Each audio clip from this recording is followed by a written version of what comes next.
ವಿನೋಡತೆ ಎಲ್ಲರಿಗೂ ನಮಸ್ಕಾರ. ಭಾಳ ಜನ ಅನ್ಕೋತಾರೆ ಮೇಕೆ ಸಾಕಾಣಿಕೆ ಆದಮೇಲೆ ಎಷ್ಟು ವರ್ಷಕ್ಕೆ ದುಡ್ಡು ಬರುತ್ತೆ ಅಂತ ಹೇಳ್ಬಿಟ್ಟು. ನಾನು ಇವಾಗ ಹೇಳ್ತಾ ಇದ್ದೀನಿ ನೋಡಿ. ಇವಾಗಲೇ ಒಬ್ಬರು ಫೋನ್ ಮಾಡಿಬಿಟ್ಟು ಕೇಳಿದರು, ಅವ್ರ ಹೆಸರು ಹೇಳಲ್ಲ ಬಿಡಿ. ಅದು ಅವ್ರಿಗೆ ಕೇಳ್ತಿದ್ದಾರೆ, ನಾನು ಮಾಡ್ತೀನಿ ಅಂತ ಹೇಳ್ಬಿಟ್ಟು. ಮಾಡಿ ಪರವಾಗಿಲ್ಲ, ಚೆನ್ನಾಗಿರುತ್ತೆ. ಬಟ್ ನೀವು ವರ್ಷಕ್ಕೆ ದುಡ್ಡು ಬರುತ್ತೆ ಅಂತ ಹೇಳ್ಬಿಟ್ಟು ಮಾಡಬೇಡಿ.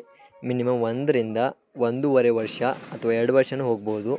ಸ್ಟಾರ್ಟಿಂಗಲ್ಲಿ ನಿಮಗೆ ಸ್ವಲ್ಪ ತೊಂದರೆ ಆಗುತ್ತೆ ದುಡ್ಡಿನ ಪ್ರಮಾಣ. ಇದಕ್ಕೆ ಸ್ವಲ್ಪ ನೋಡಿಕೊಂಡು ಮಾಡಿ, ಯಾಕಂದರೆ ಜೋಶಲ್ಲಿ ಬಂದುಬಿಟ್ಟು ಹೆಂಗೆ ಮಾಡ್ಕೋಬೇಡಿ.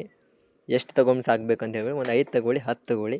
ನಿಮ್ಗೆ ಎಷ್ಟಿದೆ ಬಜೆಟ್ ಅಂತ ಹೇಳ್ಬಿಟ್ಟು, ನಿಮ್ಗೆ ದುಡ್ಡು ಎಷ್ಟಾಗುತ್ತೆ ಅಂತ ಹೇಳ್ಬಿಟ್ಟು ಸಾಕು ಅಷ್ಟು ತಗೊಳ್ಳಿ. ಜಾಸ್ತಿ ಪ್ರಮಾಣ ತಗೋಬೇಡಿ. ಆದರೆ ದುಡ್ಡು ಲಾಭ ನಮಗೆ ಆಗೋದು 1 ವರ್ಷ ಆದಮೇಲೆ. ಮಿನಿಮಮ್ 1.5 ವರ್ಷ ಅಂತ ಅಂದ್ಕೊಳ್ಳಿ. ಅದಾದಮೇಲೆ ಆಗೋದು ಲಾಭ. ಅದಕ್ಕಿಂತ ಮುಂಚೆ ಯಾವತ್ತೂ ಆಗೋಲ್ಲ. ನನಗಂತೂ ಆಗಿಲ್ಲ. ನಿಮಗೇನ ಆಗಿದ್ದರೆ ಕಮೆಂಟಲ್ಲಿ ತಿಳಿಸಿ. ನಾನಂತೂ ಇಷ್ಟು ಹೇಳ್ತಾಯಿದ್ದೀನಿ. ನನಗೆ ಎಷ್ಟು ಗೊತ್ತಿದೆ ಅದು ಆದಷ್ಟು ಇನ್ಫಾರ್ಮೇಷನ್ ಕೊಡ್ತಾ ಇರ್ತೀನಿ. ನಿಮಗೇನಾದರೂ ಗೊತ್ತಿದೆ ನನಗಿಂತ ಜಾಸ್ತಿ, ಅದು ಈ ಕಮೆಂಟ್ ಮುಖಾಂತರ ತಿಳಿಸಿ. ಅದು ನಾನು ರಿಪ್ಲೈ ಮಾಡ್ತೀನಿ ಖಂಡಿತ. ಅದರಲ್ಲೇನಿಲ್ಲ. ಪರ್ಸನಲಾಗಿ ಮೆಸೇಜ್ ಮಾಡ್ಬೋದು, ಹಾಗೇನಿಲ್ಲ.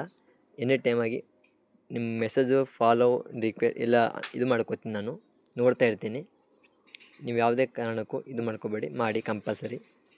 ಮತ್ತು ಇವಾಗ ಹೇಳ್ತಿದ್ರಲ್ಲ 10 ತೊಗೋಬೋದು, 15 ತೊಗೋಬೋದು ಅಂಥೇಳಿ. ನಿಮಗೆ ಎಷ್ಟು ಅನುಕೂಲ ಆಗುತ್ತೆ ಅಷ್ಟು ತೊಗೊಳ್ಳಿ. ಯಾಕಂದರೆ ಅದು ನಿಮ್ಮದು, ನೀವು ದುಡ್ಡು ಹಾಕ್ತಿರೋದು. ಸ್ವಲ್ಪ ಜಾಸ್ತಿ ಪ್ರಮಾಣದ 100 ತೊಗೋಬೋದಾ,